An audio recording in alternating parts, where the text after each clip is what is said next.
The mist was clinging to the glass walls of my greenhouse, turning the world outside into a blur of white and green. I was watching the condenser coil of my largest still, counting the drops of lavender oil as they fell into the beaker. Drip, drip, drip. It was a rhythm I lived by. Precise, predictable, quiet. Then, a car horn shattered it. Not a polite tap, but a long, aggressive blare that vibrated against the glass panes. I looked at the security monitor. A beat-up sedan was idling at my front gate. The driver's door opened, and a woman stepped out, shielding her eyes against the mountain sun. Then the passenger door opened. Suitcases hit the gravel. 2 of them. Big ones. I recognized the presumptive way they moved before I even saw their faces clearly.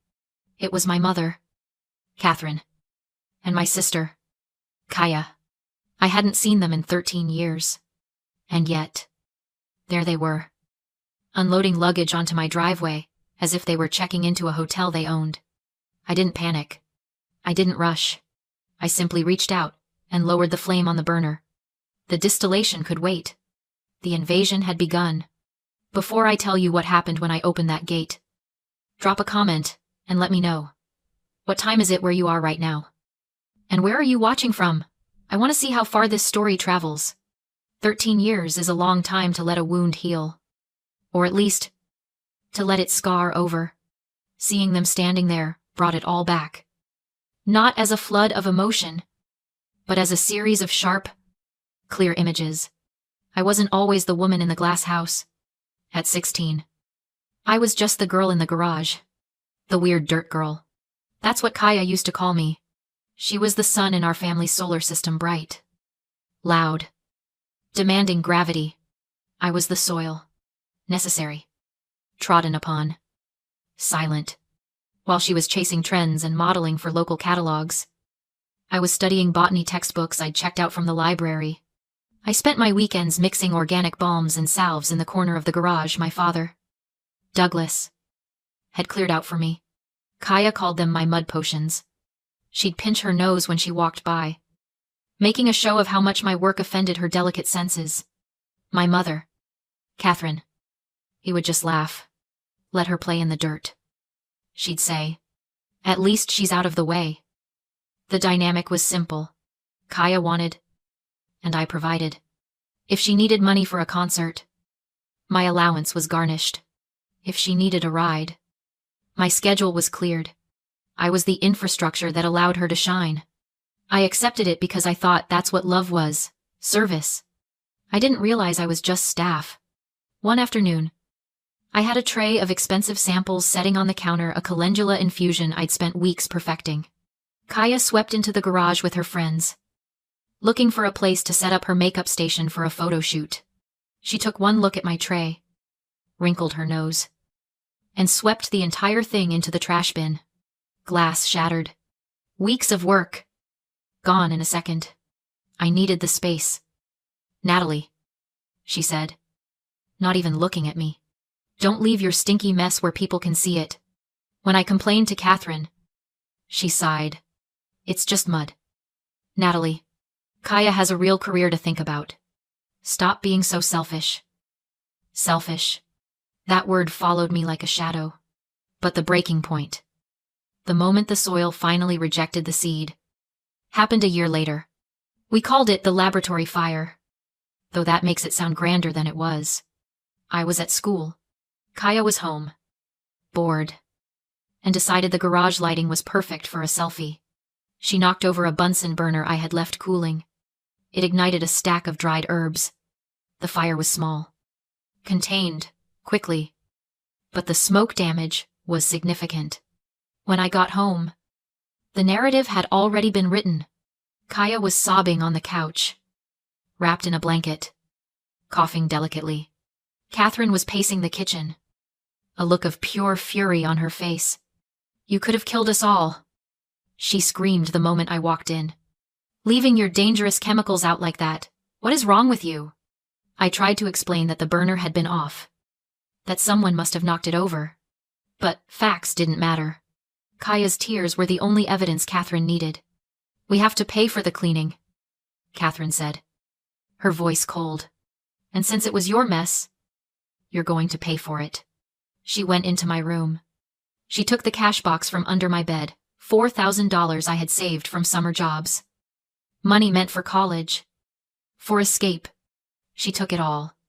This barely covers the stress you've caused your sister, she said, pocketing the cash. Then she pointed to the door. Get out. I can't have someone reckless in this house. I left that night with a backpack and a hollow feeling in my chest. I didn't know then that it was the best thing she ever did for me. I walked to the front door of my estate. The gravel crunched under my boots. A sound that felt loud in the mountain silence. I could see them through the frosted glass. Distorted shapes that still managed to look entitled. I unlocked the deadbolt. But I didn't swing the door wide. I opened it just a crack. The door crack technique. Enough to see. Not enough to enter. Kaya was right there. Hand already reaching for the handle to push past me. She froze. She looked older. Harder. The brightness of her youth replaced by a brittle, frantic energy. Her makeup was perfect. But her eyes were tired. Catherine stood behind her, clutching a designer bag that looked worn at the seams. Surprise, Kaya said, her voice pitching up into a fake, bright squeal. Oh my God. Natalie, look at this place. We heard you bought the old Galloway estate. Can you believe it? Grandpa used to say he built this place originally. Did you know that? It's basically family property. It was a lie. A delusion. Our grandfather was a mechanic in Ohio. He had never stepped foot in North Carolina. But Kaya had always been good at rewriting reality to fit her needs. Since it's practically ours anyway, she continued, breathless. We figured we'd move in to help you manage it. You know, keep it in the family. She tried to step forward, expecting me to step back. I didn't move. I looked at her. Really looked at her. And I saw the calculation behind the smile. They didn't know. They thought they were crashing a stranger's investment property. Or maybe a distant relative's vacation home. They didn't know who was on the deed. I bought this estate, I said, my voice calm. Through a blind trust. The LLC is named Nemesis Holdings. Did you think that was a coincidence? The color drained from Kaya's face. Catherine blinked, confused. What are you talking about? You bought it. With what money? You work in dirt? I own the dirt, I corrected. And everything that grows in it. I reached behind the doorframe and picked up the folder I had prepared. It wasn't thick. Just a few sheets of paper. But it weighed heavily in my hand. I stepped out onto the porch. Closing the door behind me, I placed the folder on the small iron table between us. This is a notice of no trespassing, I said. And this, I pointed to the second document, is a ledger. It details the $4,000 you stole from me 13 years ago.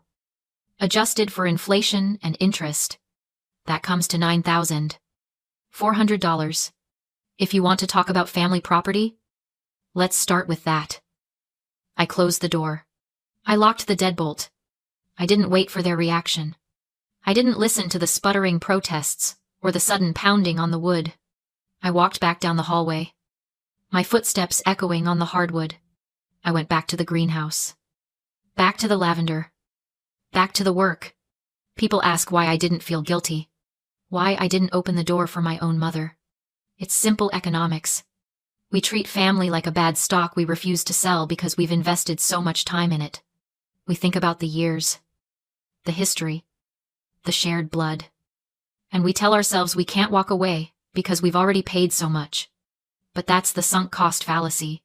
In botany, if a branch is rotting, you don't argue with it. You don't try to love it back to health while it poisons the rest of the tree. You prune it. You cut it off cleanly, without hesitation, so the rest of the organism can survive. I realized a long time ago that you cannot audit a relationship that only accepts deposits and never allows withdrawals. My mother and sister were not investments. They were liabilities. And I was done balancing their books. They didn't leave. Of course, they didn't. They retreated to a cheap motel down in the valley and launched a war. Kaya did what she does best. She performed. She took to TikTok and Instagram, eyes glistening with practiced tears, filming herself sitting on the edge of a motel bed. My own sister. She sobbed into the camera. A billionaire living in a castle. Left us to rot. We are homeless. We are starving. And she slammed the door in our faces. She didn't mention the luggage. She didn't mention the 13 years of silence. She painted a picture of a cruel monster hoarding a family estate. And the internet ate it up. The notifications started rolling in. Strangers flooded my business page with 1-star reviews. Heartless. They wrote, "How can you sleep at night?" Then came the flying monkeys, the relatives I hadn't spoken to in a decade. Cousins who had ignored me at reunions. Aunts who had laughed when I was kicked out. My phone buzzed with messages. "Natalie, this is cruel. Your mother is sleeping in a motel. Have you no shame? Family helps family. Natalie, fix this." The pressure was designed to crack me. It was a whisper campaign meant to isolate me until I surrendered. I sat in my office, watching the hate comments roll in on one screen and my sales figures on the other. I didn't reply. I didn't defend myself. I posted nothing about them. Instead, I posted a time-lapse video of a rare ghost orchid blooming in my greenhouse. Silent. Beautiful. Unbothered. I realized something then. If protecting my sanctuary makes me the villain in their story, then I will gladly wear the black hat. I will be the witch in the tower. I will be the cold-hearted queen. Because in my story, I am finally free. I accepted the role. I let them have their narrative. I kept my peace. But I wasn't passive. I was systematic. I called my lawyer. A woman named Sarah, whose chronic cystic acne I had cured with a custom regimen 3 years ago. She answered on the first ring. I saw the TikToks. She said, "Do you want me to handle it, please?" I said, "We drafted a cease and desist for defamation. But the real weapon wasn't the legal threat, it was the receipts. I didn't post them publicly. I didn't want a circus. I posted them to the family group chat, the one they had added me to, just to scold me. I uploaded the photos of the official fire report from 13 years ago. The one that clearly stated the cause was an unattended burner knocked over by negligent activity, contradicting the story that it was my chemicals. I uploaded the bank statements showing the withdrawal of my savings the day I was kicked out. And then, the kill shot a side-by-side timeline. On the left, my business growth, time-stamped and verified. On the right, public records of their debt accumulation, credit card defaults, and eviction notices from 3 different states. I am not hoarding family money. I wrote, I am protecting my earnings from a proven history of financial abuse. Any further harassment will be met with a restraining order. The chat went silent. The flying monkeys evaporated. The ownership fallacy, the idea that they owned what they destroyed, was crushed by the weight of paper trails. Then, a letter arrived at the gate. It wasn't from a lawyer. It was handwritten on heavy, cream-colored paper. I recognized the script immediately. It was from Douglas, my father, the man who had stood in the background for my entire life. Silent, while Catherine raged. I opened it warily. Natalie. It read, I know you think I didn't care. But who do you think bought your first 10 batches of balm when you launched online? Who do you think anonymously paid for your first greenhouse permit? My breath hitched. He included receipts, old, faded receipts from years ago, showing purchases made under a pseudonym. He had been there, quietly, secretly. But the next paragraph chilled me to the bone. You need to know why they are really there. It isn't just money. Catherine took out loans in my name to fund Kaya's lifestyle. High interest. Private loans from dangerous people. They owe $50,000 to loan sharks in Atlanta. They didn't come to your house to visit. Natalie. They came to hide. They are using you as a human shield. Do not let them in. They will bring the fire with them. The guilt vanished instantly. They weren't family in need. They were fugitives looking for a fortress. 2 hours later, the intercom at the gate buzzed. I checked the camera. It was Catherine. She was alone this time. She looked frantic. Her hair disheveled. Her eyes darting around the empty road behind her. Natalie. Please, she screamed into the speaker. You have to let us in. They found us. They know we're here. They sent a message. Just let us stay in the guest house. We won't bother you. Please. I'm your mother. I pressed the button to speak. My voice came out magnified. Metallic. Echoing off the stone pillars. I know about the loans. Catherine. She froze. Douglas told me. I know you owe money to people who don't care about your tears. Then you have to help us, she shrieked. They'll hurt us. I am not your shield. I said. I am the owner of this property. I have forwarded Douglas's letter and all the information about your debts to the local police and the loan agencies. I have clarified that I have no financial ties to you and that you are not residents here. The police are on their way. You have 10 minutes to leave before you are arrested for trespassing. You can't do this, she wailed, throwing herself against the iron bars. We're family. I already did, I said, and I turned off the intercom. I watched on the monitor as she crumbled, then scrambled back to her car as a siren wailed in the distance. 6 months have passed since the frost settled. The noise has died down. Kaya is working as a receptionist at a dental office in Ohio, forced to finally grow up. Forced to earn a paycheck that doesn't come from likes or guilt trips. Catherine is dealing with the legal fallout of the fraud. I don't ask for updates. Douglas sends me clippings of rare ferns now and then. We are building something slow. Something quiet. Tonight, my greenhouse is full. Not with plants, but with people. My staff. My friends. The lawyer who saved me. The neighbors who waved at the gate. We are sitting at a long wooden table under the glass roof. Surrounded by thriving green life. The air smells of basil and laughter. People think a greenhouse is fragile because it's made of glass. They think it's weak. But they're wrong. A greenhouse isn't fragile. It's controlled.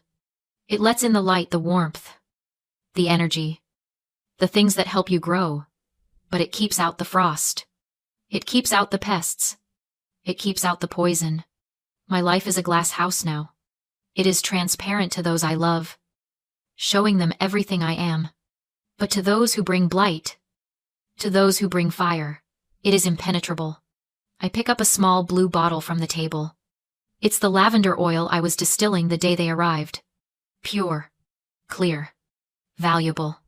I didn't buy this house to impress them. I tell my guests, raising the bottle in a toast.